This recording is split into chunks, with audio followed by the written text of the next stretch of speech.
All right, this is Al Perry. I'm here to summarize and wrap up some of the things we talked about. We're making panoramas, and we're capturing images in the field, and we're overlapping them. We're shooting them on the level. We're eliminating parallax and knowing how to find the optical center.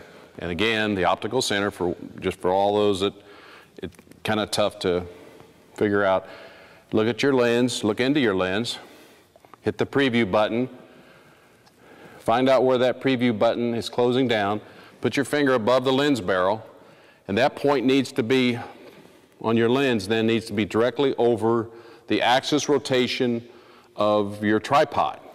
That will eliminate parallax. And then when you rotate your camera and make images, all your foreground will be in register with your background. In each image, the foreground or trees or bushes or whatever will all be in sync with the background. We talked about the importance, started out talking about the importance of having a steady tripod, set it, make sure it's secure, set in the ground so when you make your shots, it doesn't get off level.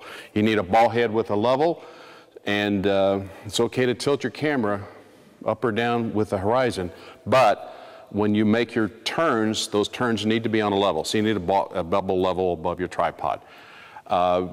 Those are the essentials. This bubble level on your tripod is good to have and almost a must in my view. If you want to make really detailed panoramas, you need some side arms here to get to hold different lenses, and they need to be steady. This is really right stuff. And it's sturdy. It'll hold a 400 millimeter lens of mine. It will hold any lens that I take. I've taken panos with 400 millimeters, and I've taken them with 28 millimeters wide angles. So this will accommodate any of those lenses, and it accommodates the weight in particular of these heavy bodies. I've used Nodal Ninja, but it's good for point and shoot cameras, but not that. You notice I got a cable release, and I use that almost all the times in taking panos. If my exposures are less than, say, a 45th or a 60th of a second, then I will use mirror lockup as well. And that's no big deal. You just go to the custom functions and set it in there. And that will eliminate some more shake. Because you want to, the key with making these panos is getting a good sequence of images that you can then deal with software, which will be our next module, is to talk about the stitching software. I use Photoshop CS3 now and PT GUI, which is the graphical interface of PT tools. It's very sophisticated. It's also costs about 80 bucks. If you have CS3, then you get Photo Merge, which is their stitching software, comes with Photoshop. For the first time within Photoshop, does a good job of stitching, does a good job of blending and registering points. For my wide angles, I mentioned I use 35 millimeter or thereabouts, maybe 50 millimeters, maybe 70. So when I'm doing, I try to use the best lens I can for the job, and also recognizing that I want to change the field of view, so I'm using oftentimes a good zoom. So on my telephotos, I usually use a 70 to 200 millimeter f2.8 lens, which is very good, both in Nikon and Canon it's good. And if I'm doing wide angles, I'm probably using a 24-105 or a 35 millimeter fixed focus lens. Autofocus is off, you manually expose, you manually set your white balance, and you manually focus. Okay, manual focus, manual exposure, manual or fixed white balance. If you're shooting raw, you could use auto white balance and fix it later in photo, not fix it, but make it constant throughout in all of your images. But it's better just to set a fixed white balance in the field. So those are the essentials and the options in making high resolution images, prints, panoramas. I've got panos that are, as I mentioned, 4 columns wide and 4 or 5 columns high or rows high. You can make vertical panoramas that go from top to bottom or left to right. You can do what they call tiles, which is, say 5 wide and 4 high, and that's 20 total images.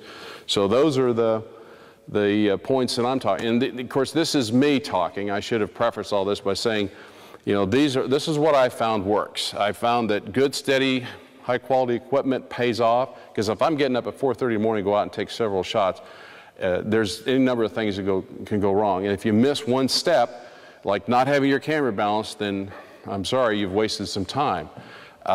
You need to have every step correct. It's not like just taking one image. You've got to take several images, and they all have to match up. So you got to get your tripod level, and you've got to get the exposure. I generally manually expose, and look at the brightest part of the scene, and I might shoot at 1/2 stop above the brightest part of the scene, okay? And everything else, I'll let the shadows fall where they will. But that's my way of exposing in the field, is to expose for the brightest and maybe expose a 1/2 or 1/4 stop or 1/3 of a stop above that, and then let everything else be where it is, and hopefully everything's within the dynamic range of the sensor. So I have, this video is being prepared in conjunction and as a supplement to a naturescapes.net magazine article that I'm also writing, and that's available on my website, or you can go to naturescapes.net. Hopefully they'll have this story up and running here before long, sometime in August, I believe. And meanwhile, I wanted to put this video, because sometimes it's better to show it in a video than it is to talk about it in text. It's tough talking about parallax and optical centers in text as opposed to showing it. This stuff is not that hard. And I suggest almost that you create a checklist, and that you use that checklist in the field first few times, because I've made the mistakes. I forget, to refocus. I forget to check my exposures. I forget to check the levels. I forget that I'm on aperture priority, and I should be on manual. Fixed focus, fixed aperture and fixed shutter speed all the way through in all your images, okay? It's very important, because as the aperture changes, for example, so does the field of view. So you have to fix the aperture at a certain point and fix the shutter speed. So you get, particularly on sky and all that all your sky. The sky might change from left to right, but it changes gradually on its own. You don't want to change it through an exposure difference, okay? Anyway, I'm Al Perry, and that's my take on making panoramas, both in the field, and you'll see here in a minute how I stitch all that together and come up with a print. Thank you.